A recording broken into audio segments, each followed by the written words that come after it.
Yo, yo, yo, welcome to Crate 808, the 90s hip-hop podcast that aims to please even the meanest mean mug in the room. And today, we've got a very special guest with us, YouTuber and experienced rap critic, Luke James, not the singer. How is it going, Luke? Good, man. Hanging in there. Got a couple of sick kids in the household, but so far I haven't fallen victim, so feeling strong and ready to talk some 90s hip-hop. Oh, man, I appreciate it, man. Sick kids. No one needs a sick kids in the house, but thank you for logging on. Thank you for jumping on with us. Big fan of your work. You always bring a nice recent perspective to rap albums, old and new. So today you brought an album in. What are we going to be talking about, man? We've got, from June 7th, 1994, Warren G's release, Regulate G-Funk Era. Here we go. Yes. I am so happy you bought this because West Coast, that was my thing as well. We're going to jump in. But before we do, we ask every guest the same question when they come on. What's the least hip-hop thing you've done in the last 24 hours, man? All right, so this comes back to what I said with my kids being kind of sick and trying to keep everyone's mood right, you know what I mean? Mm-hmm. But before I give you my answer, I just got to make sure you understand what I'm talking about. What do you know about the J-pop? Right, the J-pop beat, is that Japanese pop music? I don't know what. Is it? Yes. Right, okay. I know few things. They go viral a lot, don't they, these things? They do. Like 200, 300 million views on YouTube and stuff. So I know a little about a little. That's how much I know. You get the gist of it at least.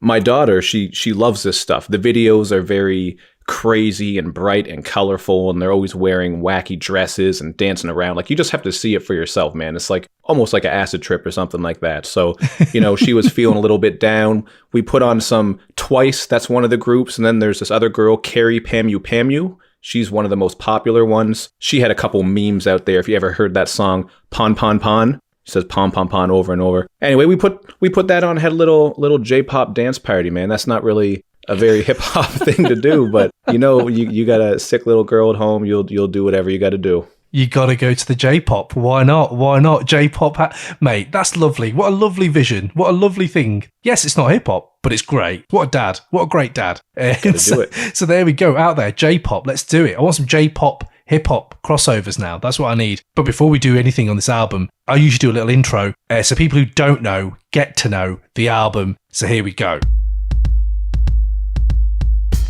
Let's take it back to June 7th, 1994, and hip-hop's West Coast takeover is in full flow. The sounds of G-Funk, Dre beats and Snoop's unique flow are ruling the airwaves and clubs, but a forgotten man of the genre was about to make a statement with his debut album. Warren G was coming off the back of some killer cameos on the Chronic and Doggy Style, but with no record deal from Death Row in sight, it was time for Warren to prove he's got his own thing because he let his nuts hang. As stepbrother to Dre himself, Warren was out to spread the G-Funk gospel to the masses, and with the kind of flow that makes you slow your roll, he certainly delivered. Rack 'em up, crack 'em up, stack 'em up against the gate, rap was catching up with G-Funk and fans just couldn't wait. Warren's debut album, Regulate G-Funk Era, galvanised a whole new hip-hop genre that not only was catchy as fuck, but also helped save the legendary record label Def Jam from going bust. After signing with the East Coast Pioneers, Warren was going wild, and his debut record showed it was kind of easy when you listen to the G'd up sound that this was no longer a fad,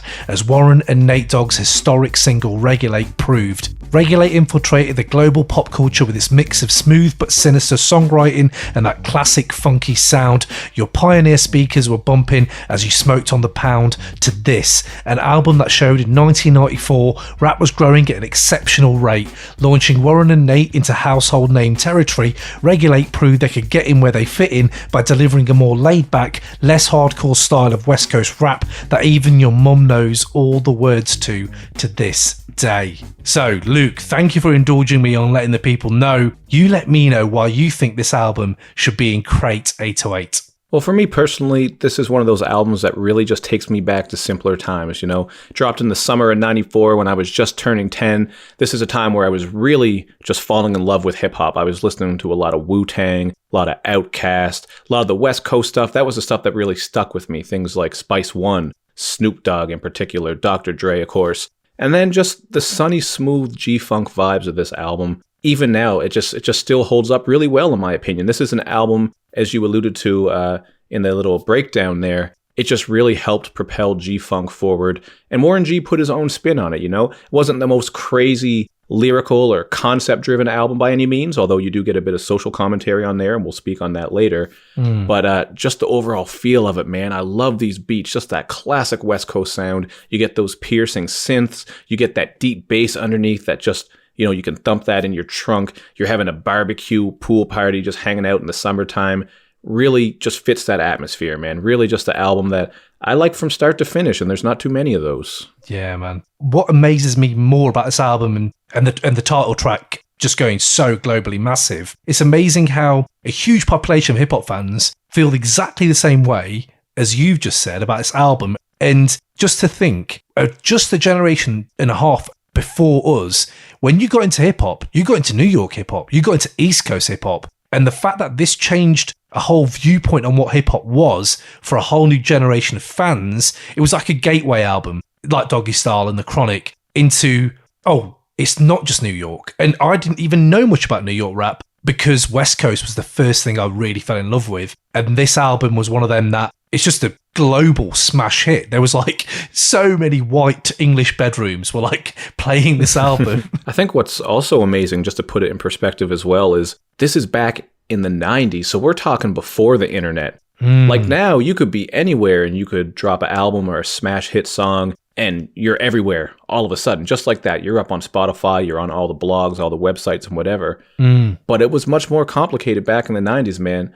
You know, you had to press up all those CDs, you had to ship them out, you had to sell them, you had to get that video up at the right time. I think the way that the machine worked back then, you had to really be tight with everything that you were doing. You couldn't just be uploading shit all haphazard and just, you know, oh, here we go. You know, there's a lot more work and effort put behind it. So that makes it even more fascinating to me that it was able to spread so far. And especially, if you don't mind jumping right into the single that you mentioned, I mean, Regulators. I mean, that is such an iconic song.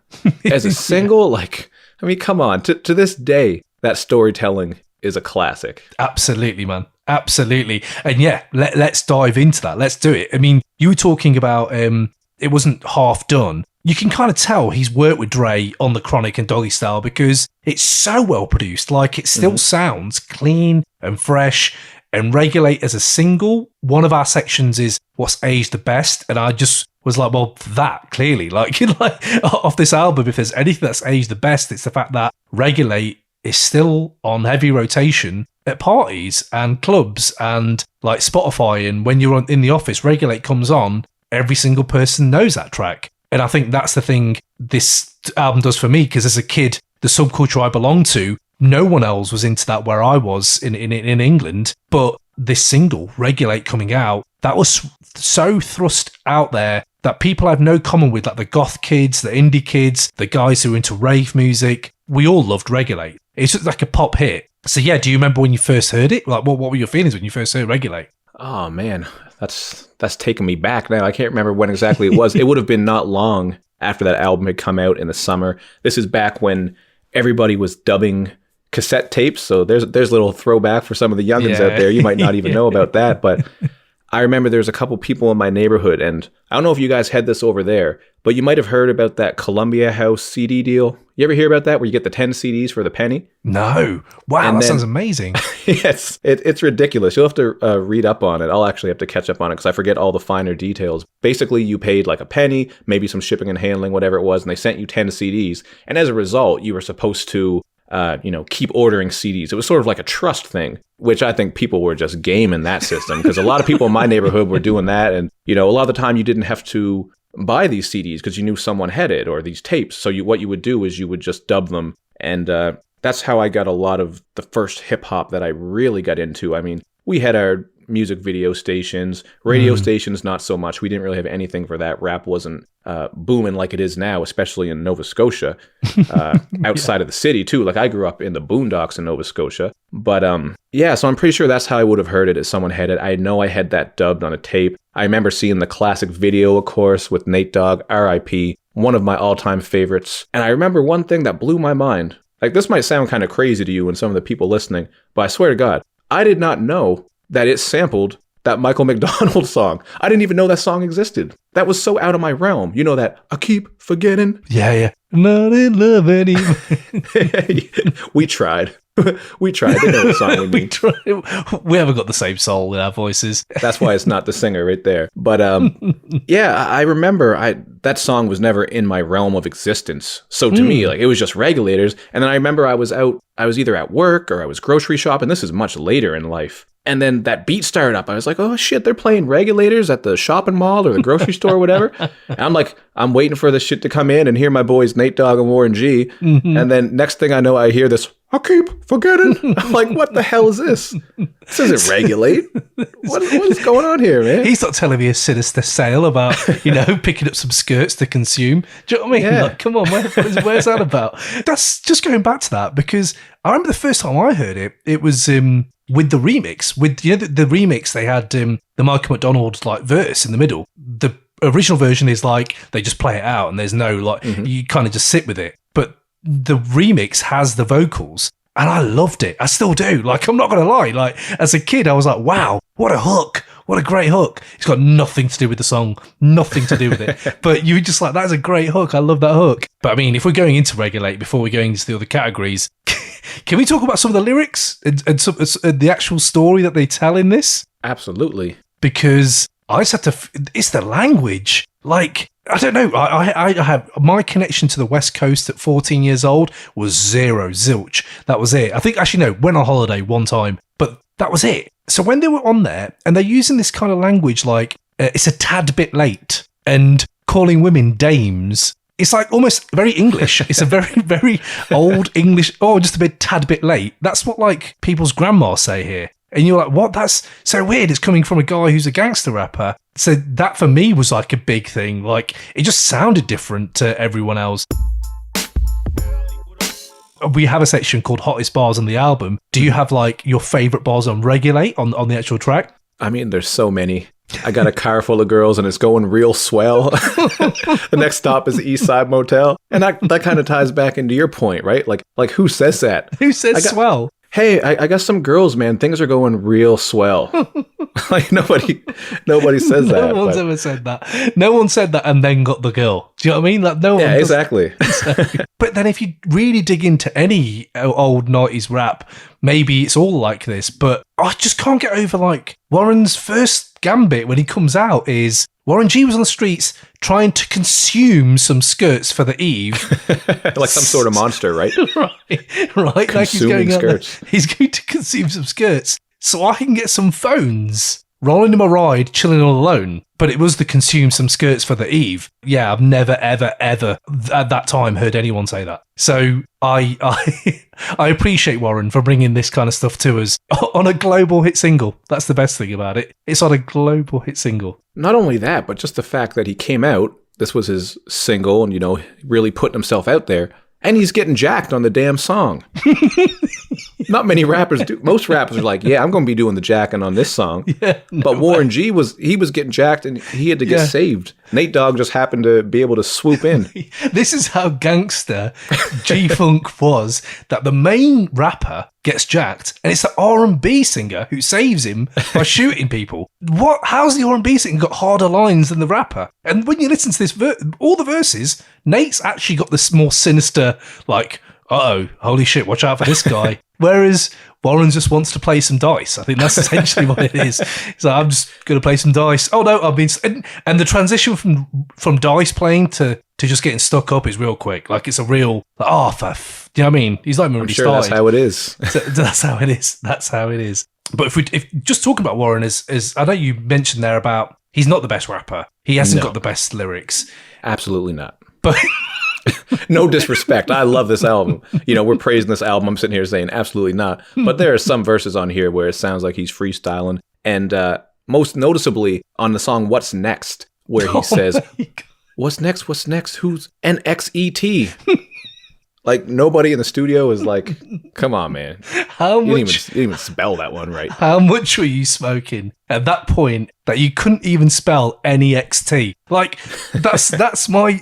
We have a few categories here. What might age the worst on the album? There's a few things, but I can't forgive anyone for just saying, what's next, what's NXET? It's like, It's amazing the balls to just go out there and just claim dyslexia, I suppose, is what you could do. But yeah, no, I thought there's moments on this album you feel like, yes, it is very simple, but I think what works about this album, though, mate, is the fact that the whole album is full of simple pleasures. They're like, once you nail that formula, it's game on. Like, a lot of happiness can be found in very, very simple music. Like, I mean, it's not RZA, it's not Doom, it's not Odd Futures. It's not that kind of, it's very different type of, it's a very different world. So you get a very good sample that works well, that you can ride a beat and sing on. But that's what kills it. That's the best thing about it is, you know, it kind of feels like a very slow car ride where you don't need complication. I think that's a very, very aged. The best about this album is stuff like that. If I was asking you what you think's aged the best, what have you got? I would say the production. The production to me still, like, that mix is so damn clean, in my opinion. Like, I can still turn that up and that bass is just vibrating. Everything is put together so smoothly. And I do think, as much as, you know, there's not a lot of deep lyrical content or crazy bars on here, I do like that there are instances where you do get a bit of social commentary or that storytelling, like you do get on Regulators. You know, you get that story on there. It's not too complicated, but as you alluded to, it's that simplicity in the lyrics and what they're saying that actually really works well. And then there's some instances where you don't even know what the hell is being said. Like, this comes back to what I was saying about that whole Michael McDonald song, how I didn't know much about that until years later. Can we talk about that hook on So Many Ways? Did you know what she was saying on there from the start? No idea. I heard that on Bad Boys. Is the first time I ever heard that. Yes, it was on that soundtrack. Yeah, and I still, I don't even think I still know what she was saying. I wrote it down. I'll tell you. Because you know what? I didn't find out what she was saying until, this is like years ago, and I looked it up. Because that part would always come on, and I'd just be making shit up in my,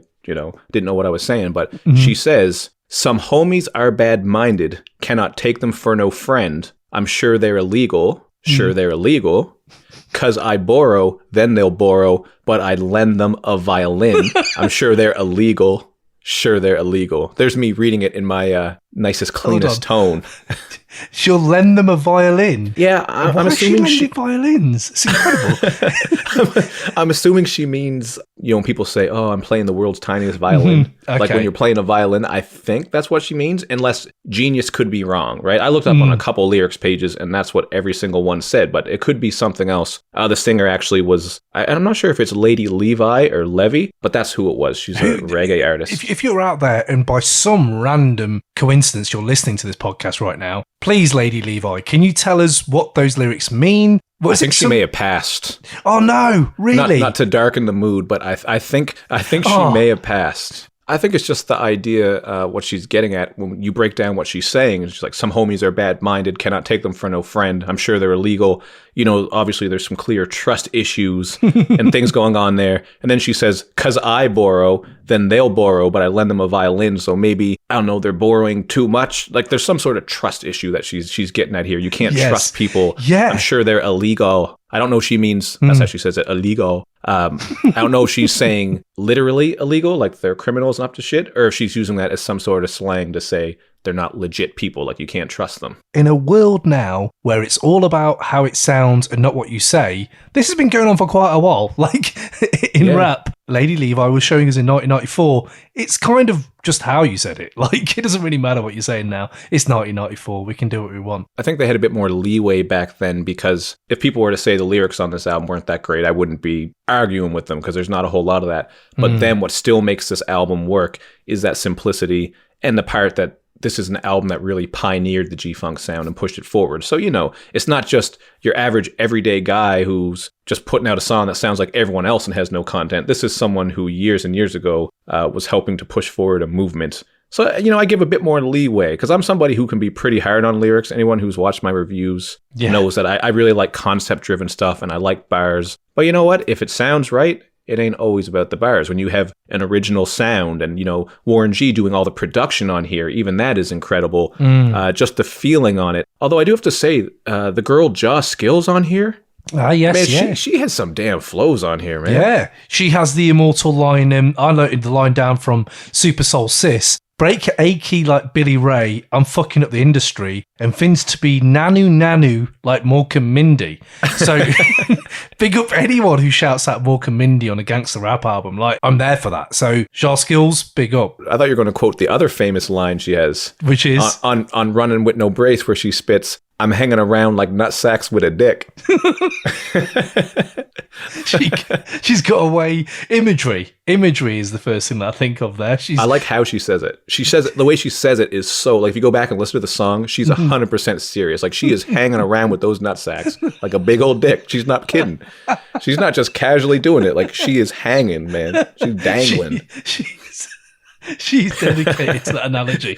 I love that. Oh, that is brilliant. Now I need to list that again. Jar Skills, yes. But yeah, I mean, these are the people that he brings with him. I do feel there's a lot of assumed knowledge, though. A lot of assumed knowledge on Warren's part that we should all know who these people are. Because when you listen to this DJ, one of my favourite tracks from the 90s, just brilliant. There's definitely a verse that ends on there where he says, shooting dice in the corners of them public schools, and I used to gang bang, but now it's a G-thang, and I still know how to make those ends. You don't believe me? Go ask the twins, motherfucker. And you're like, who are the twins?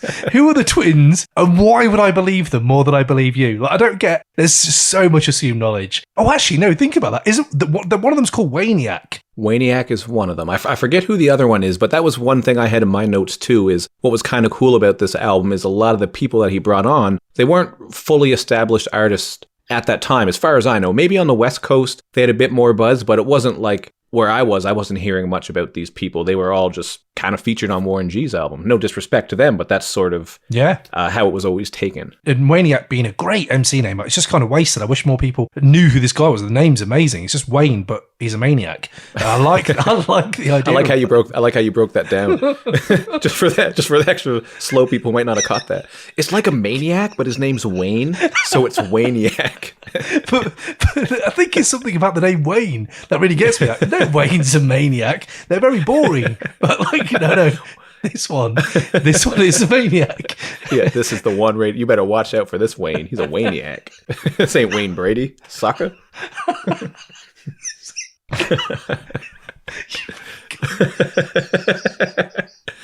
Oh man! You actually really got me there with the Wayne Brady line. Oh god, good work, man. I'm gonna have to try to get myself back together here a little bit. There's actual tears, Luke. Good work, man. Good work. I got them too, man. That was a combo. That was a tag team move. You set me up for that. Great work, man. So we got Waniac. We got all these people. Yes, he's bringing these people with him. He's got no backing from Death Row. Like, Dre just has cut him loose. Just do your own thing. And he delivered this where you're like, the production is so tight. I can't help think, if he'd just had more time with Dre, he might be more prominent now. Like, people may know him a bit more than just Regulate. Yeah. Didn't he find like the sample to Let Me Ride and I think Stranded on Death Row and just some of my favourite tracks like of all time, Let Me Ride. I can't believe he found that sample before and just showed it to Dre and was like, yep, there you go, you're my bigger brother and there you go, use it for your album kind of thing. That serves as a key indicator of how actually good he was at production and DJing rather than rapping. But for me, what's aged really well about this album, mate, it's all gangster rap to the masses. And I was trying to dig down to like, why did it become so big? It's because the melodies are really good. And I think if the melodies are amazing in any song, it will age better, just for me personally. I agree. And I think that's what Warren G knew. So a lot of this is sampling 70s stuff, that West Coast electro sound, which is really a forgotten kind of time of hip-hop. Like, people talk about the breakbeats, people talk about Marley Marl, but there was a real electro vibe to hip-hop back then. And Warren's just going back to there, very nostalgic, because those melodies stuck with him as a kid. And then most classic tracks have great melodies now, because you can't shake them off as easy as, I don't know, try to think of a very, very straight, more lyrical rap with a straight beat. I reckon that's have a danger of not aging as well as something with a really good melody. And I think that's what really nails about this album. Like, the harmonies are great, the melodies are great. Some of the hooks aren't, landing all the time, but generally, like, I think the track recognised, like, even that, the way he used that sample, really melodic sample. Like, I don't actually remember any of the lyrics on that track as much, but I remember the beat. I have a perfect example of a song that ties into what you're saying. Like, it's not crazy lyrical, but it's got that great beat and it's so catchy. And this is one of those songs that really takes me back to being a 10-year-old in the summertime. This Is the Shack, featuring the Dove Shack. Okay. Man, I love that song. This is the shack. This is how we act. Yeah. Oh man, I love that. So it's that gangster. nigga 2 Scoops. 2 Scoops, and he used to wear his bandana to the front like Tupac. I remember that. He did, But he was 2 Scoops. And the Dove Shack, this is another group that wasn't too well established, but of course, you must have heard the song "Summertime in the LBC." Mm-hmm, mm-hmm. That was their big hit. I think that must have came out afterwards, but they didn't really do too much. Summertime with the LBC is them, is it? Is that the same people? Oh, That's the Dove Shack, yeah. Oh, shit. I ride with the, I slide with the. That's the Dove Shack right there. There you go, the Dove Shack. I think this song was also featured on their album as well. I think their album might have been called This Is the Shack. Oh, really milking it. Go for it. Why not? Yeah, absolutely. Well, it was much easier back then, right? It's not like now where you could sample a full album. So people would hear this song with the Dove Shack, like, oh man, I like that. Then they hear Summertime in the LBC. Then this album comes out. It's like, what the hell? I'll get it with my Columbia 10 CDs for a penny deal. Why the hell not? They already got their money, right? Mate, that's great. But there's a lot of these kind of acts that kind of fall by the wayside a little bit. And I think on this album, there are a few. Well, I was digging into the Warren G research, and man, like Indo Smoke, that isn't on this album, but it kind of preludes like how he even got to make this album. And if you don't know Indo Smoke, there's a great music video out there with a killer like Dre cameo in there, and with a guy called Mr. Grimm. Yeah. What happened to Mr. Grimm? I've never heard of him since. I'm not sure where a lot of these people went. Like, that could be a whole podcast on its own. We should get them. You know? Be like Unsolved Mysteries or some shit. Get the theme song from Unsolved Mysteries. Where did they go? He wasn't like any other Wayne, but he was a maniac. He was a Wayniac. He was a Wayniac. And Mr. Grimm, he didn't look grim. He looked quite happy in that video, I thought. I didn't know. It just didn't suit him. I thought that name doesn't really suit you when I watch this video. Like, quite cheerful. Maybe, but then... Doesn't work quite as well for a gangster rapper. Mr. Cheerful, I don't think has the same feel to it. Mr. Smiley Face. Mr. Grin wouldn't work. You're right. Mr. Grin would not work. There you go. I like that. There you go. See. Also, by the way, in that video, I do remember actually there was John Singleton carrying a woman. I think that's what's in that video or something. Really? That's very, very odd. But there's dog pound in there and all that, and it's just quite nice to see that G-Funk was like he says in the album title, it is actually an era. Mm-hmm. There was a moment in time when we can't forget that this was huge. And I think what I've always really, really liked about G-Funk, and in this he does it on a much more smoother, so much more subversive level. It marries like such dark, violent material with like lofty, summery, laid-back music. Yeah, but that's kind of like Los Angeles, right? It's like that summertime barbecue feel where shit could pop off. Yeah. And you got gangsters and I'm talking like I don't know, okay?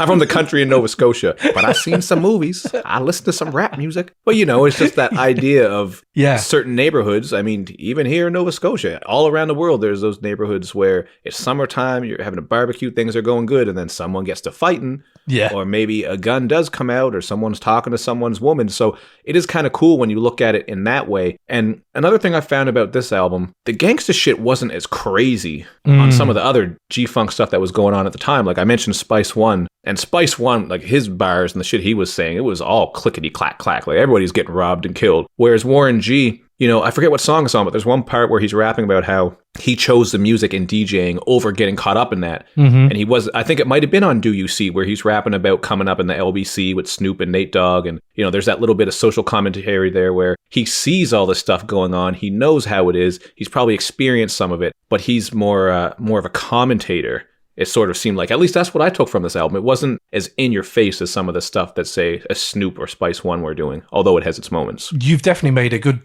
point there because, like, he is the focal point in stuff like Regulate where he's getting robbed, but there is an air of, I'm outside of the scene. And I love the fact he's being very, very authentic because he can gangbang if he wanted to gangbang because he was in that environment. But the fact that he was just so in love with the music comes through in this. But also, I think what comes with that is there's a shitload of nostalgia in this. Like, it's a very wistful album anyway, just the sound of it. But Warren himself is harking back to his childhood a lot and stories. And I even think there's a line on here that really got me now listening to it. Unbelievable how time just flies right before your eyes, but you don't recognise. And he's like 23. And I was like, wow, like, because, you know, you hear all these stories if you have to age very, very quickly in the very poor areas to get on. So by 23, you must feel like you've seen everything. Yeah, it's not, you're right. There isn't that, we're going to all kill you guys. It's more like, you know, I've seen. I like the casual way you said that.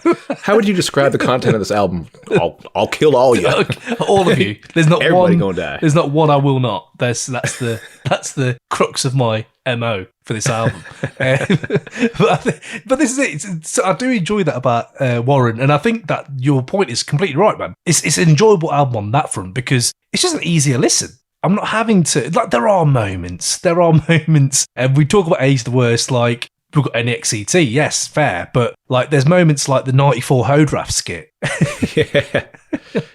Yeah. I mean, we're all immature at 23. We've all been idiots. Like, many 23-year-olds are idiots. But when you listen back to that, it's just like, wasn't there a pastor as well? There's a pastor, and I think that skit is about him not giving any weed to the woman or something. There's a couple skits on there. Yeah. I skip over most of them. I know they're there, but right. I do remember the Ho Draft one. That was Ricky Harris, I think, wasn't it? A comedian or something? Oh, right. I never heard. I don't know who Ricky Harris is. I can imagine that being the case because it feels like a comedy album. All them gangster albums, especially the G-Funk ones with their skits, it felt like they're just lifted from very, very comedy. They've all been brought up on like comedy albums, it feels like. And didn't Warren do the These Nuts line? I think he actually did the These Nuts line, so he clearly enjoyed a skit because that might be one of the best ones, actually, to be fair. I enjoyed that one.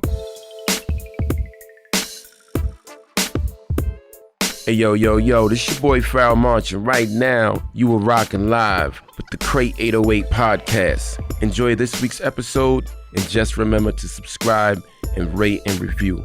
Peace. Before we go any further, though, were there any other bars that you wanted to mention? Any of your favourite lines from this album? It's funny because there weren't really any particular lines necessarily. To me, it was more the overarching theme of some of these songs. As I mentioned, with so many ways, these trust issues and wondering about your friends. Do you see? I spoke briefly on that, just the stories that he's telling. I think it's on the last verse where he's talking about coming up in the LBC with Snoop and Nate Dogg and how they were known as 213. Which, by the way, man, when that 213 album came out later, eventually, that was a dope album. I don't know if you heard that or if you were that familiar with that. But I have not, to the point I can't really remember it. I remember there's a few tracks I really enjoyed, but I have not revisited it in a long time. You probably remember I'm Fly was the big one. It sampled that Monica song, and it's Nate Dogg. Yeah. Riding in my car, and I'm listening to the radio. Yeah, Nate. Oh, man. Great song. That was like, I forget when that came out. That was in the 2000s, but it was cool on Do You See? Like you said, he's speaking on this history, and Warren G, who's a bit more low-key, especially to people who don't follow hip-hop as much as, say, we do, or people who were around in that time. You know, he's connected to all these people. He grew up with Snoop and Nate Dogg and Dr. Dre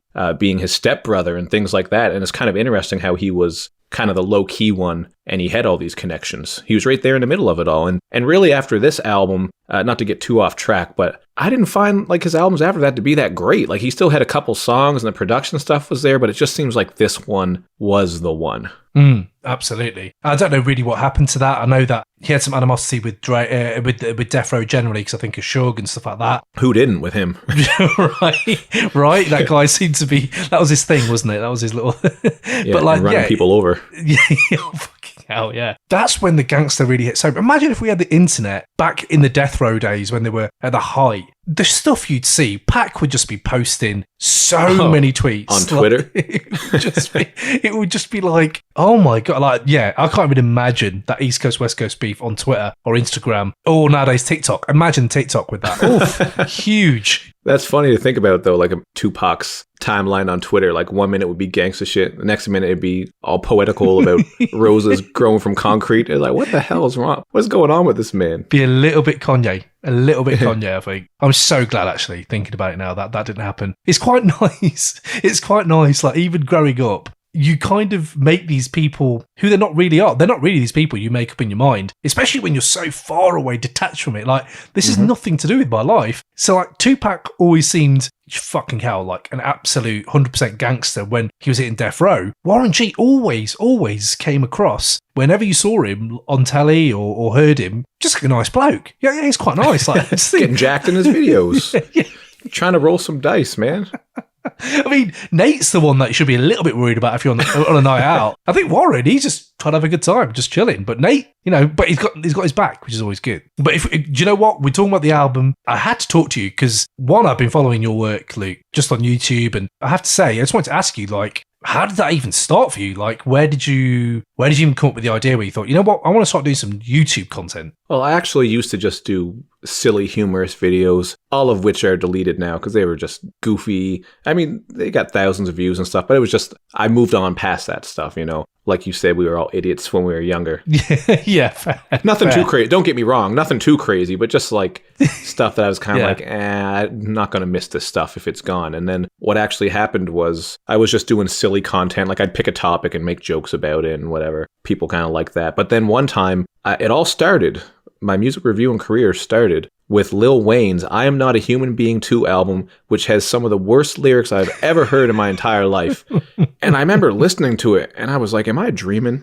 Is this actually for real right now? So I started taking notes on all the wacky shit that Wayne was saying and just the ridiculous jokes. Yeah, and then I did a video and it was just the funniest / worst lyrics from Lil Wayne's I'm Not a Human Being 2 album. And that went semi-viral at the time back then. Got picked up. It did really well. People were sharing it around. And then people started asking me, will you review this? Will you review that? I didn't even know YouTube reviews were a thing at the time, really. I wasn't watching any. So what year was this then? Oh, man, that's such a long time. That's 7 or 8 years ago, I think, when I started. It was mostly all accidental, to be honest. It wasn't something I really set out to do. And I just started doing a couple videos. And then I started looking around and I saw Needle Drop was doing his work and Spectrum Pulse. I forget who else was active at the time. I was like, wow, these guys are doing really well with what they're doing. And it's, yeah. Yeah, man. So at the moment then, how do you feel about the whole YouTube thing? Do you think it's going to get even bigger? Or do you think there's something else that might splinter it? Or what's your kind of perspective on the future for it? I feel like it's getting bigger for sure, but now what you're seeing, a lot of people on YouTube are actually complaining about this as well, is how more and more celebrities and people who are well established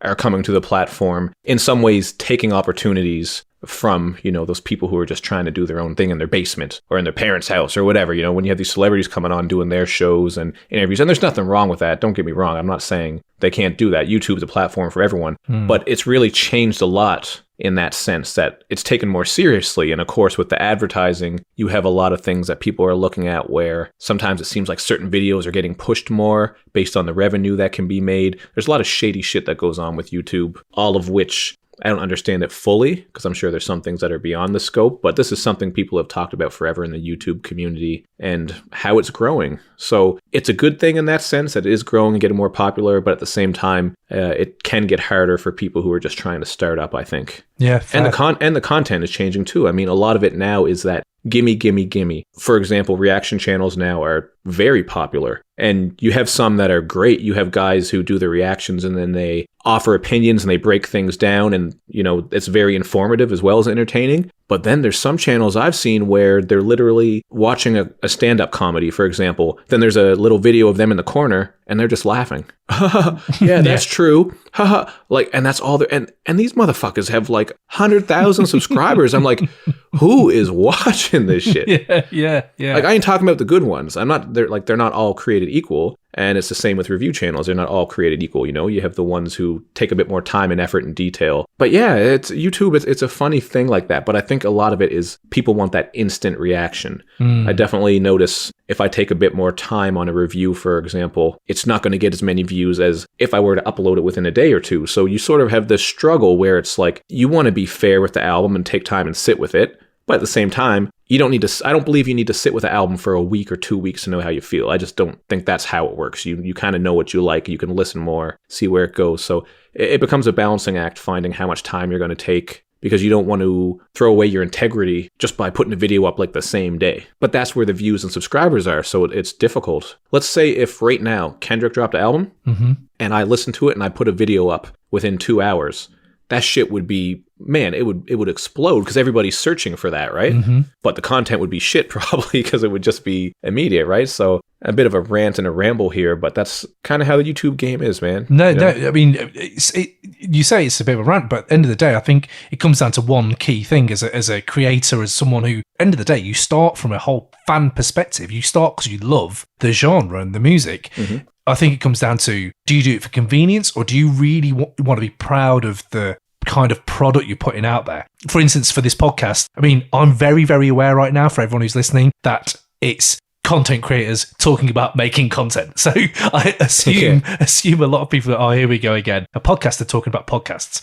But generally, it is like, oh, do you want to make this like actually insightful and fun and entertaining, or do you want to get those stats that could just propel you to the next level? And it's a constant struggle, like you said, especially with the immediacy of hip hop now. So like, for instance, this album now, we're talking about Warren G. If you missed this in 94, you could still get it in 97 and feel like, oh shit, like this album I missed on, and it brings so much of this, and it becomes like a mainstay in your rotation. I don't see myself doing that as much nowadays. Like, we've got a Crate 808 Bangers playlist out there, and I curate that, and I put like the newer tracks I can put on there. But I do listen to tracks that are only 3 years old or 4 years old, but it's just an artist I missed. And I'm trying to make myself very aware of the fact that it's not just about the immediacy of what's happening right now. You may have missed some things from 3 years ago, and I'm looking forward to the turn YouTube takes when it's not just classics, it's not just new, but it's like, can we revisit an album from 2017 that we may have said was the best, but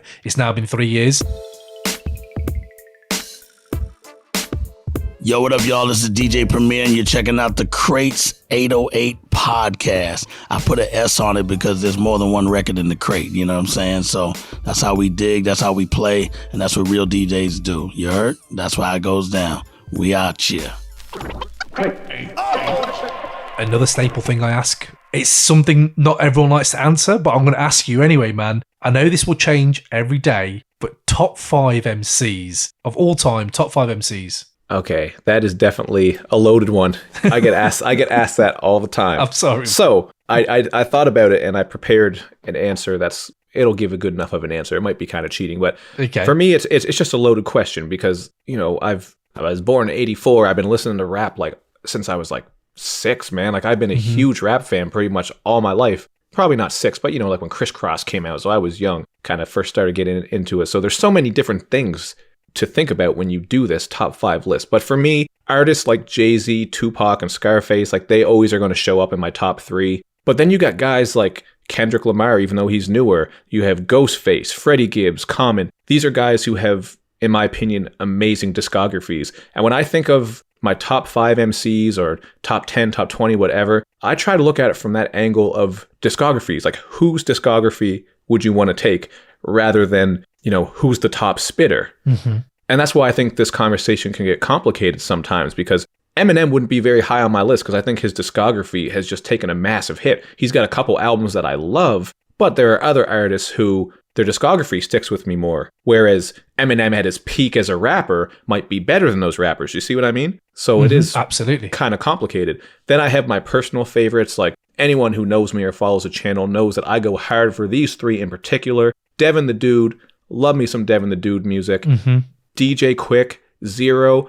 These are guys who, you know, they're not revered or known for their crazy lyricism necessarily, but they have very distinct sounds and styles. I think DJ Quick in particular is one of the most underrated artists in hip hop, period. Absolutely. When you think about him being active since the early 90s and producing and managing to stay on the low, like, he didn't really care about the fame. He made his money. He's done great work. He's worked with like everybody. You know him when you hear him. You hear a DJ Quick beat, you know it. I always think Scarface is underrated too because his lyricism has just been crazy forever, man. And he's, you know, started with the Ghetto Boys so long ago. So that's kind of a choppy, all over the place answer, but that's how I have to do it. Because if I just list 5 MCs, I'm going to be hearing some crazy shit from people. How is this in your top? He's not even a top 5 MC.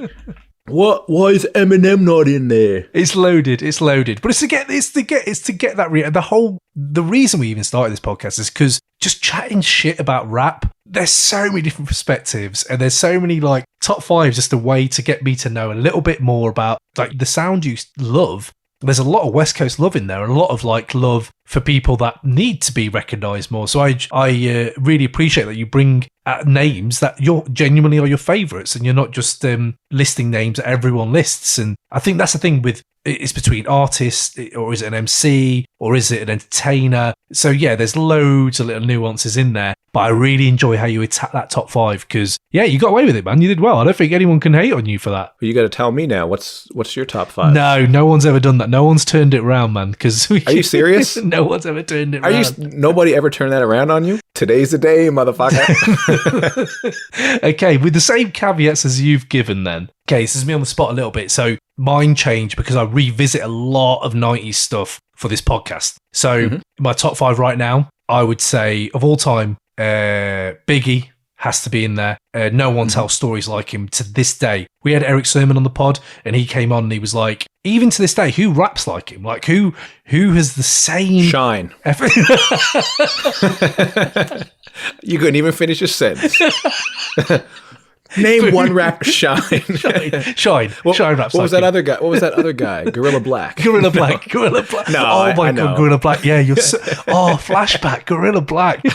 I know what you mean, though, on a grander scale. Yeah, and it's the impact you have, and it's the iconography of it, and it's the photos, it's the feeling. You know that feeling you hear his voice, like, yeah, let's go. And especially when Spotify's come around and started nicking off all those shit little skits that were just embedded in tracks. So like Kicking the Door is one of my favourite tracks of all time, but I would never listen to it all the time because the mad rapper goes on for 2 minutes before you get to the fucking track. But now with Spotify, there's a version where it just goes straight into the track. And you're like, yes, I love Biggie even more now. I don't have to listen to the mad rapper. So Biggie's in there. One more thing. Sorry to interrupt, but it just caught my head talking about Biggie skits. What was the one? Remember, you pickle juice drinking?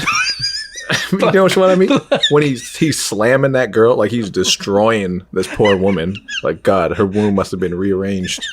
R.I.P. Put some roses on that. What was that attached to a song or was that separate? I think that was separate. I think that was on Ready to Die. I think. But then again, Biggie was a fucking awful piece of work for this kind of thing. And we said it before on one of our podcasts. No one ever needs to hear high definition sound of someone gobbling a dick. Like no one needs, I don't need every single sound there. And yeah, remastering's great, but not for skits like that. I don't need to. Yeah, no one needs to hear all that. No one needs to hear it. And you're like, Biggie, fair play to you, mate. I could have assumed you get that. I don't need to hear it. So yeah, Biggie and skits was a thing, man. Biggie and skits was a thing. But then they've all done it. They've all done it, haven't they? My second one was Doom. His skits were pretty much on nail it all the time. So Doom's in number 2. Number 3, Eminem, because I still get them rewind moments and technically probably the best that I've ever heard do it. And then you give me 2 more spots. Fuck. I know no one likes his latest stuff, but Mos Def is in there. And my 5th for today is probably going to be someone I regret putting in there now. Yeah, this is the moment my mind went blank when talking to Luke. And clearly, at this point, I should have said Rakim. But I panicked. It was 1 a.m. I'm almost 40 years old. So you do the math, yeah? Because, what I go on to say, I'm sure is going to infuriate a few people, but mainly Ray Ridge, the Crate 808 regular rap Brexiteer. I have a feeling his blood will be boiling with what I then go on to say. But either way, this should really be Rakim. But it'll probably change tomorrow anyway. Boom. Let's get back to it. Who would I go with? But this was a lot of big pun recently, but does he get in there or does it Kendrick? Oh. See, it's a hard one. Big pun of Kendrick. I think Kendrick's probably top 5 at the moment. He's worked his way up quick, man. He doesn't really have a miss. I don't think. He's got a couple classics already. That's the thing. And that's really weird. Like, is it recency bias or is it genuinely that his last 3 or 4 projects are all fucking amazing? And who else has that? Nas doesn't have that. Do you know what I mean? Jay-Z maybe has that? Maybe? Kendrick's artistry, I think, is what really propels him right now because he's doing different things all the time. They're saying his next album is going to be a rock album. Yeah. You know what I mean? Yeah. If anyone else said they were doing that, I would be like, oh, here we go again. Vic Mensa, 93 Punks. I don't know if you heard that. Yeah, Vic Mensa. If you didn't, please don't. You seem like a nice guy. I don't want you to have to suffer. But oh man, that's mean. Vic Mensa, I liked his autobiography album. That was good. I don't know what that 93 Punks was. But anyway, Kendrick just has this way of reinventing himself and delivering content at the same time. And I think that's what's bumping him up the list quite quickly. Yeah, definitely, man. Even if you listen to his freestyles and his mixtapes, listen to a lot of his mixtapes recently, and it's just like, yeah, wow, he's done all the bars. I can bar up anyone. When it comes to like actually being an artist, that's another step. Like not everyone can do that. I'm so tired, like, of, it's just going to sound crazy coming from me because I always talk about bars. People always talk about my accent and how I say bars. I'm just tired of these albums. Sorry, but like, just like Lil Wayne's new album, like, yes, I get it. You can rap really, like, your technical skill is fantastic. Like, you are flowing like crazy. Your schemes are crazy. You got some clever lines in there, but you got a lot of bad ones too because you're forcing these to work with your schemes and flows. But man, I'm getting tired of these albums that are like 20, 30 tracks long of just no content whatsoever, and generic production to go with it, and no unique soundscape. It just seems like, oh, let's just make an album for Spotify right quick. Okay, call these guys. There's just, oh man, I'm growing tired of that that template for albums, and that's part of why Kendrick is so refreshing. He disappears for a while, and he's not wasting time on his albums. Even Freddie Gibbs, I think, has been fantastic with his discography as he continues to grow it. Yeah, absolutely, man, absolutely, and that's it. And I think there's a big difference. People are finding that now, where there's space for all of it. If you just like your lyrics and nothing else, you've got that now. But what I really enjoy is you have that, but you have artists like West Side Gun. Boom, boom, boom, boom, boom, boom, boom, boom, boom. Man. And sorry to the editors. That's probably a little loud. No, I love it. Anytime we try to get a West Side Gun ad-lib in as much as possible. So don't worry, you've nailed it for this episode. There are the moments where I do think you get people who are just bringing something different as well as just the bars. And yeah, as long as it all sounds good and it's a fucking great vibe, yeah, man, I'm in. And yes, I said vibe. I know I was not supposed to do this on the 90s podcast, but it's there. It's out there now. It's a vibe. You know what? If there's one album that you could say the word vibe with, it's this one, it's right? Warren G. Right here, man. What a segue. It really is, because the shit's not crazy lyrically. You do got some themes in there. It does get a bit of credit for, as I said, helping to pioneer and push forward the G-Funk era. But it is a vibe, man. This has a vibe to it. This just reminds me, like I said, of just 90s summer days. Absolutely. And then to marry it up even more, one of our sections here, if you had to put a non-90s rapper on here, who would you go with and what track? Well, I think a lot of, this is kind of a cop-out, but a lot of the new school West Coast rappers would fit in. I mean, it's tough because on one hand, I do say Kendrick, because Kendrick can do so many different things. But I don't think you would want someone who's too complex on here, because I think that would almost throw it off a bit. You know what I mean? Absolutely, yeah. Because the vibe is kind of subdued and more laid back, and something a bit more simplistic might actually work. Like, this might sound like a crazy answer, especially for people who watch my channel, because I didn't like his last couple of albums, but like a YG? Just a simple YG verse, I think that would fit. Because on his Still Brazy album, I always champion that album because I think that was a true return to form for classic G-Funk. Like, that surprised me because I was never a big YG fan, but that album right there, it gave me some of those Warren G and DJ Quick vibes. It was great. So he showed that he can sort of get on that style of production. And, that was one name that really stuck out to me because he's a bit more simplistic and he has that West Coast feel. YG was there for me as well. My initial first thought was, if you did something with Wiz Khalifa on a track like Running With No Brakes, that could maybe fix. It's more of a posse cut, and Wiz could maybe fit in on that, like on the third, fourth verse. Yeah, his flow, his voice, definitely. I can see that. So I could see maybe him, but then my second was YG. You're right, like it just, you can kind of still see that kind of feel, that West Coast feel in his music now that comes from albums like this. So I can completely see how it would work. Yes, like it. Hey, yo, Mayhem Loren, live in the building, Crates 808 podcast. Enjoy this week's episode. Remember to subscribe, rate, and review. You heard? Subscribe, rate, and review. I'm out here flexing like a slinky. You know what time it is. Lorendes, Queens to London and back. You heard? If we're talking most rewindable track, though, you say you could play this front to back, but today, if you were going back, is there a track where you're like, that's still the most rewindable? Oh man, that is so hard because there's so many. Do you see? I love Do You See? Yeah. So Many Ways, I think, is one of the ones I always come back to, even though I didn't understand.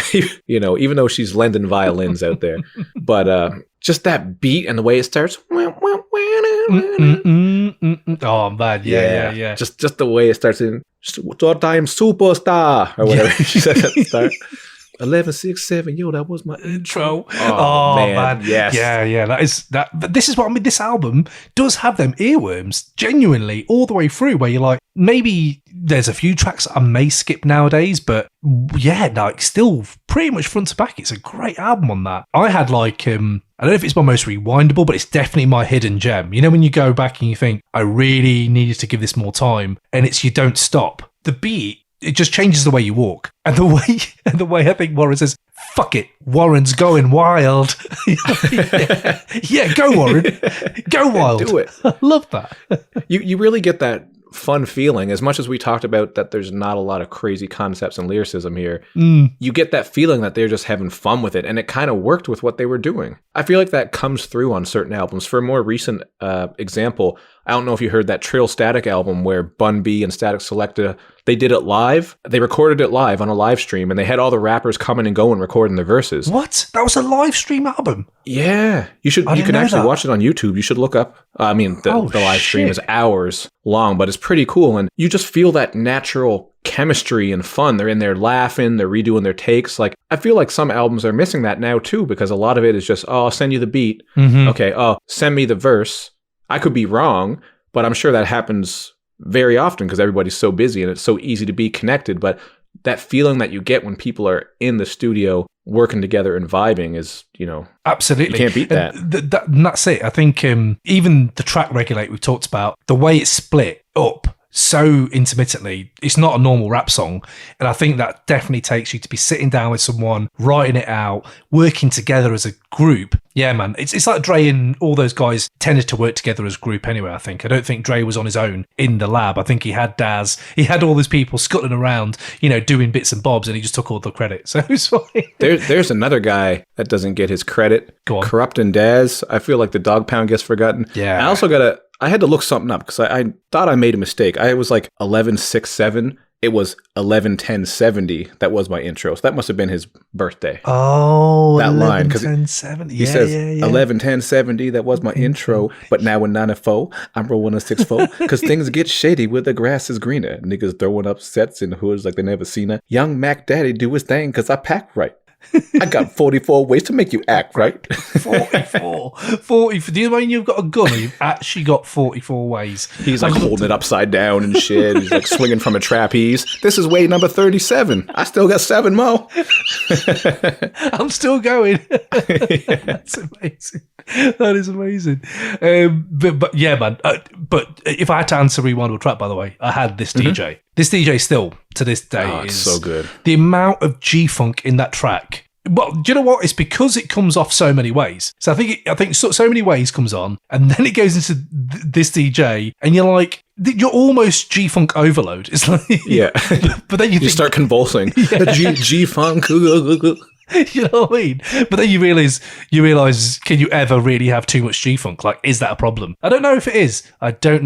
But I'd like to see another G-Funk album come out. Someone stay really true to that sound. Yes. But with, and that's kind of why I like Still Brazy, because he stayed true to that sound, but with a bit newer of a refreshing take on it. I think that would be great to hear somebody kind of do that again. Yeah, man. I think Warren did release like an EP, didn't he? Which was like a new era of Regulate, and that's that My House. Yeah. I really enjoyed My House, I'm not going to lie. I really enjoyed Nate on that. My House. Yeah, it's great. I love that. But wasn't that an old... Who was it that sung that? Our house in the middle of the streets. Madness. I don't think he was going with Madness. I think it's a rave track he's going with. But still, either way, I wish it was Madness. Oh, someone please. Sample Madness, middle of the street track. I'd love that. You know what album of his I really did like, though? Just on the topic of other Warren G albums, is In the Midnight Hour. Did you hear that at all? No, not heard that album. Big recommend. Recommend. What year is that then? Is that like straight after this or? I had it in my notes here. 2005. Wow, okay. So it was later because after this album, he did Take a Look Over Your Shoulder. I think that might have been the one that he had the I Shot the Sheriff remix on. Yeah. That was and then catchy. he did I Want It All. It had that song with Mac 10. I Want It All. That was a good song. But Midnight Hour, people didn't really talk about that one much, but it was really smooth. You get some more of those Nate Dogg hooks on there. Sweet. I think, I don't know, that one really stuck with me. So I definitely recommend that for you and the listeners to check that out if you're not familiar. Definitely. Is Snoop on that at all? Probably. I'd have to look at what the track list is. Like, I haven't revisited it in a while. Just as I was working on this, I kind of looked. Because this is the thing about like this, if you're talking about this album now and what could have been, I mean, it still is a really good album. You just think if there was more Snoop and Nate throughout the album, like everyone could be talking about it like an actual Doggy Style like sequel. He is on the album. Sorry to interrupt. No. I just looked up the track list. He's on here. You got Nate Dogg. Damn. Raphael Sadiq is on here. Oh, snap. Do you remember Bishop Lamont? I do remember Bishop Lamont, yes. He was supposed to be like the next big thing on Aftermath, and for whatever reason, it never really worked Aftermath. out. But that is so Aftermath. Yeah. But yeah, he was on here. Be Real was on here. Oh shit! Okay, really went for it. We've got some top tier talent, man. Okay, I'm going to check that out. It's worth a listen. Good recommend. If we're talking about the album artwork itself for the G-Funk era, what are you saying? Any hot takes on the cover? Is it a yes or a no? I don't really have any hot takes because I was looking at the cover thinking, and I thought, you know what? It's nice and simple. You've got those sort of muted colors, and it just works well. I think simplicity is kind of the name of the game. For this album, just the overall sound and even the aesthetic with the artwork. You know, they didn't complicate things or go too crazy with it. It wasn't like a No Limit cover where you have a Rottweiler with a diamond collar drinking fucking Hennessy from a gold-encrusted bowl while a girl in a bikini rides him and smokes a blunt and Snoop's sitting on a throne with fucking skulls and rubies on it. Although, maybe every rap album should just have a pen and pixel alternate cover. Like, just generally. I ain't even hating. I'm not even hating on those. They're kind of hard. It's just funny. They're great. Like the one I just described, there's something for if there's a listener out there who can draw what I just described. I will send you. I'll send you $10 through PayPal. $10 whole. And we'll keep sending, and we'll just keep asking for more. We should pitch this out to everyone. More pen and pixel covers, please, of just album alternates. So like Illmatic, but pen and pixel. Do you know what I mean? Like, please, I want that. So you get all the bits. Yeah, that would be. This is something I think, Luke. I think we've That's a good idea for somebody to do. Yes, we should do that. I've got to pitch it out there. Go out there, do as your pen and pixel alternate covers. Let's do this. I'm here for it. You know what would be dope, actually? Go on. Is if you put together, I mean, it's your podcast. I'm just throwing it out there as an idea. if you had like a contest, I don't know what the prize would be. I'm not trying to tell people you're going to pay them $500. He's going to pay you $1,000. I'll pay you what Wayniac got paid for this album. That's what I'll pay you. Oh, shit. That might not be much. I don't know. No, what you'll get is eternal respect and, well, you know what? We'll throw some Crate 808 merch in there. There you go. Impromptu contest. Draw. Email them over. Do they do letters anymore? I don't know. Post them to me. And then what we'll do is we'll pick a winner. Yeah, definitely, man. Luke, I'm here for this. I'm enjoying your... this is why you're a content creator. You see what I mean? Just vibing. Love it. Hey, you're making it happen, man. Got to make it happen. But we're talking about the album artwork for this, for Warren G.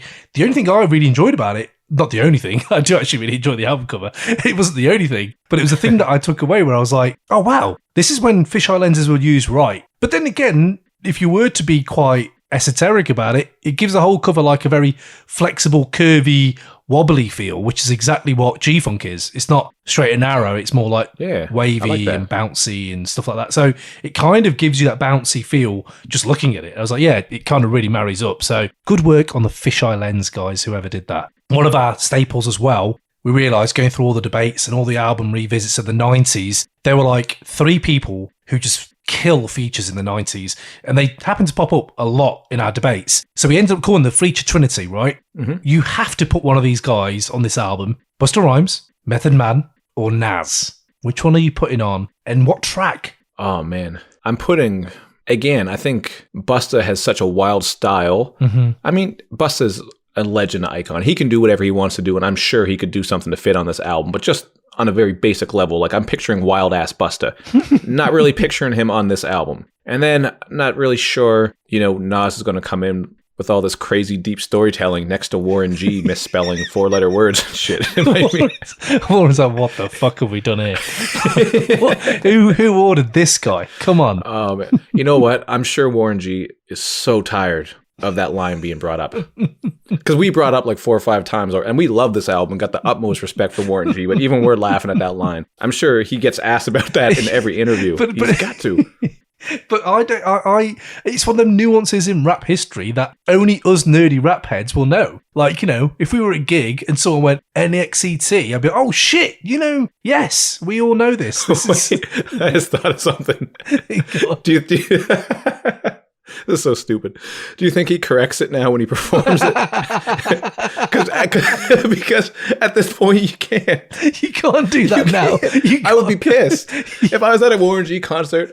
Why do you spell that shit right? That ain't the song. That ain't the song. No, mate, you got to go full. You got to own it now. You got to own this whole thing now. Like, you can't. Yeah, just like you have to consume skirts for the phones, all that. You have to go in there. You have to. But okay, I got off track. But to bring it back, my bad. I do that sometimes. No. I love it. It's great. I'm here for it. Method Man for me, because he's just so smooth, and low key with it, and I don't know what song exactly. I think they'd have to make a new song for that. Because where would he fit? Like, Running with No Brakes. Oh yeah, actually, no, he could on the posse cut. I'm hanging around like not sex with a dick. And then then Method Man just swings in off that one. I'll be hanging. I'm the nut sack she was talking about, wrinkled and old. No, just kidding. No. What a 1-2 jab. 1-2 punch. You just be out. That's it. It's done. It's the best. He would be perfect on. Yeah, snap on that, man. Yeah, definitely. I like it. How about you? Who would you? If you had to pick out of those 3, I know I'm flipping it around on you, but we're having a good conversation. Yes, here, I'm enjoying the flips. It's good. Yeah. I had Meth as well. I had Meth. I didn't think about him on the posse cut. You're completely right. That's the one. I was thinking, look, 94 Meth. He was crazy as fuck, but quite evidently just smoked weed all the time. Warren smoked weed all the time. Snoop did. Nate did. Let's get them just doing a track together, just about getting high, and that would be like the biggest 420 anthem ever if it was just those guys. So I could see Meth fitting in that way, but I couldn't really figure him on a track. But you're right, on that, he would kill it opening that. I think opening that the breaks track would be great. I'm down for that. Yo, this is Rodney P, the Rhythm Killer, big blood clot things within there, you heard me? Yeah, and we're here listening to the Crate 808 podcast. Big things is going on right back to the early morning. If you don't know, get the blood clot. No, you feel me? Yeah, big old man Cam every time. People. I hope you enjoyed this week's episode. And remember, subscribe it, rate it, review it, and go on and tell your blood clot friends. For real. Our last topic we have, sample corner. So, 90s hip hop, full of samples. Warren loves a great sample. Have you got any of your favourites on this record and why? It's such a simple and obvious answer, but I got to go with that Michael McDonald, baby. That Michael McDonald on Regulate, like, come on. It's inspired. It's inspired. It blew my mind. I was thinking the song, I thought that was just the song. And then this Michael McDonald comes out, and I have the nerve, just being as dumb as I was when the song comes on, he stole this from Warren G. I don't even know how old the Michael McDonald song is, but Warren just felt it, man. But do you know the beauty of that? I think the brilliant thing about the Michael McDonald sample, Regulate actually kicks off with a different sample, doesn't it? Which is quite written down here. From that movie. Yes, it's Regulated. It's got the Young Guns feel. Love that. Young Guns 2, by the way, yeah, let's go. I'm here for the Young Guns 2 chat. There's not enough chat about that. Everyone talks about number 1. Number 1's good. It is. But I think number 2 is great. You have Emilio Estevez falling out of a window in a treasure chest. I don't think I've even seen it. Oh, shit. Spoiler. When I hear... Yeah, thanks a lot. I'm a big Emilio fan. That was the one I missed. I'm all about my Mighty Ducks. Podcast over. I'm done. Pulls the mic out. Right, that's a song, by the way, it was 1982 when it came out. Oh, was it? Right. So it's been around a minute. Yeah. So that's how dumb I was. On the opposite side, imagine the older people who heard Regulate for the first time. They're probably mad. Oh, honey, they're playing Michael McDonald. Gather around. What's this about skirts? Yeah. If he had wings, he would fly. But let him contemplate. And then he glances to the corner. He sees his homie Nate. Sees 16 in the clip and one. I like how casual this murder is. Such a casual murder. I'm about to He's make like, some bodies turn cold. it's like Warren G gets jacked every day. Nate Dogg's like, here we go again. God damn it, Warren. Again? Again? He's the third time this week. He's already got 16 in the clip and one in the hole all the time. It's not even, it's always that because He's just Warren, it's Warren's doing Warren. Oh, God, here we go again. But that's true. I enjoyed that. But, mate, there's another little sample, though, that I only listened to because of research for this. I would never have found this out. But one of my favourite things on the whole album is the refrain on Regulate, where it's a G-Funk. Step to this, I dare you. That whole moment, I love it. I would have that as wedding vows if I could. Somehow be able to incorporate that into my wedding vows. That's the kind of shit I love. It's great. Mate, it's taken from a song, lifted, almost line for line, from a track by a group called Evasions called Wicker Rap. And it's an English guy who spits that funk on a whole new level line. And it sounds... It sounds... I didn't know that. It sounds so bad. It's like, oh no, funk on a whole new level. And you're like, no, don't. What are you... No. This is supposed to be, you know, an era. This is my childhood that has been ruined. The nerve of us, right? Like the nerve of us complaining about Warren G taking from tracks that were already made. Like, this isn't the real thing. You know, the nerve. Yeah. Oh man, yeah, we are absolute pieces of shit for this. But we're fans and everyone's got an opinion, right? So there you go. Absolutely. But yeah, no, they were the samples I really enjoyed. This is the one I found it kicks off Regulate. It's Bob James's Sign of the Times. That's actually a really good track. I listened to that this morning and I realised G-Funk's just been sitting dormant in music for like decades, and it just took like Warren and Dre to be like, oh, just that's our sound. Also, I don't know if you know, but you know, Do You See? Mm-hmm. There's a vocal sample which is like, this is blues is as American as apple pie. Is that Gil Scott-Heron? It sounds like Gil Scott-Heron. Yes, it is. Yeah, I really enjoyed that. That was a nice tie-in too. Fit really well. He says the blues is as American as apple pie. Yeah, something like that. And that's kind of cool because it ties into this G-Funk era, which is almost like a newer version of the blues in a sense because of what Warren is rapping about on this track. You could say the content is kind of bluesy. Mm-hmm. Yeah, absolutely, man. There it is. And yet another great take from Luke. Good work. I enjoyed that. Killing it. So, mate, we have a section right at the end now for a 30-second conclusion to sum up your feelings for this album and try to get it into Crate 808. Have you got those 30 seconds? Oh, 30 seconds. We just did an hour and a half, man. God damn. How about another 30 seconds? Shit, man. What do you I just gave you what do you want? Like that Tyrese video. What do you want from me? I don't know if you ever saw that. Did you ever see that? No, but now I need to see. You have Tyrese. Oh, he was wild. It was something about like his baby mama wanted more child support or something, and he was just posted that on Instagram. Like, why would you post that? Oh shit! Like, it was on a music video. It was an actual, just genuine video. No, it was real life. He's got bad history with Insta. Get him off Insta. Like, isn't this what he did with Dre? He just leaked that whole Apple deal beforehand. Oh, guys, man. Stop it! You're supposed to be professional. Jesus, do you know what I mean? We're all billionaires. Check it out. You're not. You're not billionaires. Oh, absolutely brilliant. Good work. Okay. I will try to sum up in 30 seconds. Right. Ready? Let's go. This album right here for me just really has that nostalgic vibe. Dropped in 94. It still holds up well today. And it's known for just really coming through with that classic G-Funk sound that we all still love today. He really helped shape the G-Funk with this album. So G-Funk era is a very fitting name for it. Love it from start to finish. Beautiful production. Lots of deep bass. Put it on when you're having a pool party, having a smoke out, maybe having a barbecue. Just enjoy it. Warren G did his damn thing. G-Funk era. Boom, boom. That is great. And is this getting in? I mean, come on, guys. It's Warren G's Regulate. Of course it's getting in. It's just a great reminder. You know what? Rap was so young back then, but it was so goddamn popular.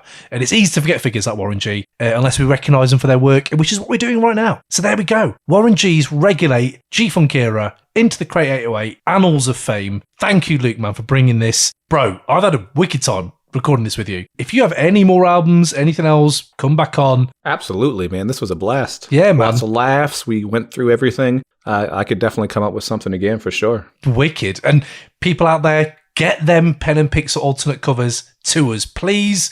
You can check us all out on crate808.com. All our bits are on there. Luke, where can we catch you, man? On YouTube, you can just do a search for Luke James Reviews. You can come watch some reviews, maybe get mad at me over a different opinion, like some people have been known to do.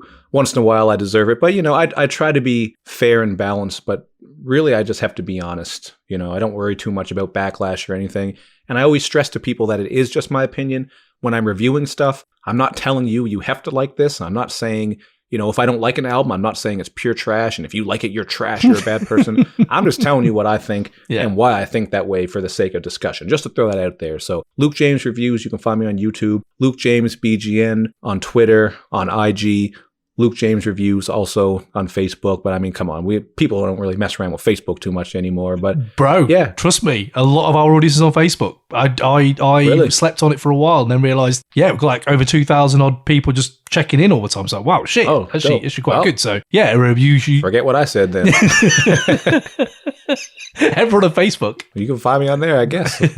Get me to 2,000. Shit. I don't update my page very much, but it's there. I know.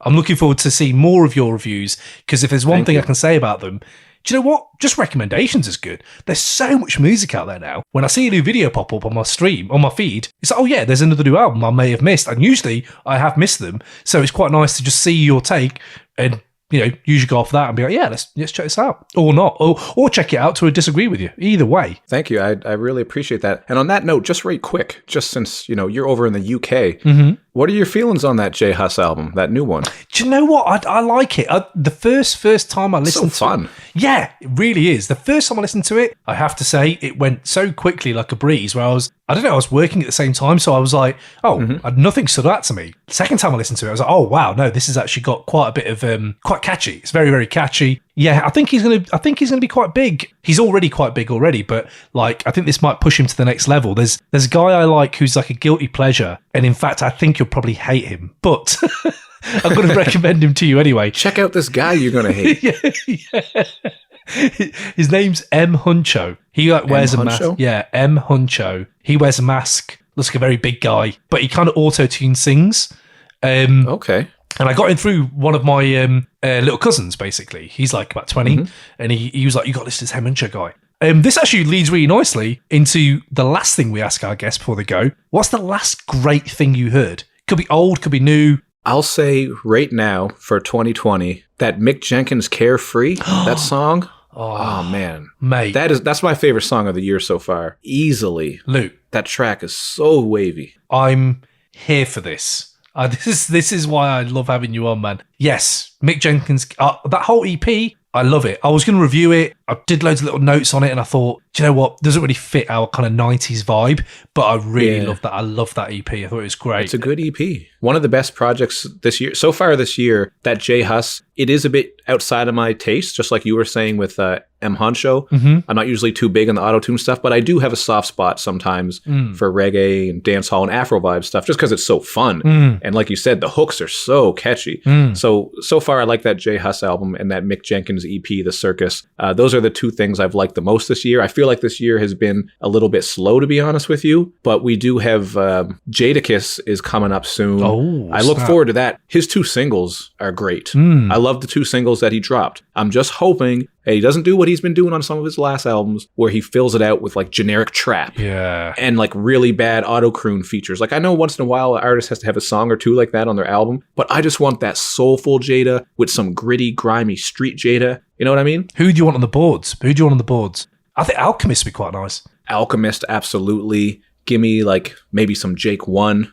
Yeah. Jake One, I think, is underrated as hell, man. I think Jake One, he just the stuff he does, even the stuff he does with his group Tuxedo. I don't know if you've ever checked them out. They're very funky. No, not heard them. They do old school funk. If you're a sucker for like old school funk music, like I am, stuff like SOS Band, Shalimar, Rick James, like they kind of have that old school sound. Tuxedo. It's Jake One on the boards, and then Mayor Hawthorne is singing. What? Mayor Hawthorne? I love Mayor Hawthorne. They got 3 albums out with Jake One. Yeah, I'm gonna check this out. Sorry, I'm just completely. This is what I mean about so much music. Mayor Hawthorne in the noughties. It's easy to miss out. Yeah, man. Okay. Oh, you're gonna love that for sure. Okay, I will check that out. Nice. I'm enjoying that. By the way, on the Crate 808 Bangers playlist, I did say Mick Jenkins stuff is on there. All the stuff we talked about is pretty much going to go on there. So, yeah, do listen in on that. Awesome. Do you know what my track of different scales, Mick Jenkins, that the way he spits, it's so fucking woke, but so fucking wavy. So, yeah, I'm enjoying the way he married them two things up, and I'm ready for the big project when he drops it. But yes, so people out there, thank you for listening. Please go out there, share, subscribe, tell a friend to tell a friend. Yeah, man, just help us grow. Shout out to Grindhouse Music for doing all the music on this podcast. Shout out to Luke for blessing us. And Thank you. We will catch you on the flip side. Peace out, bro. Until we see you later, man. Peace. Thank you once again. Boom.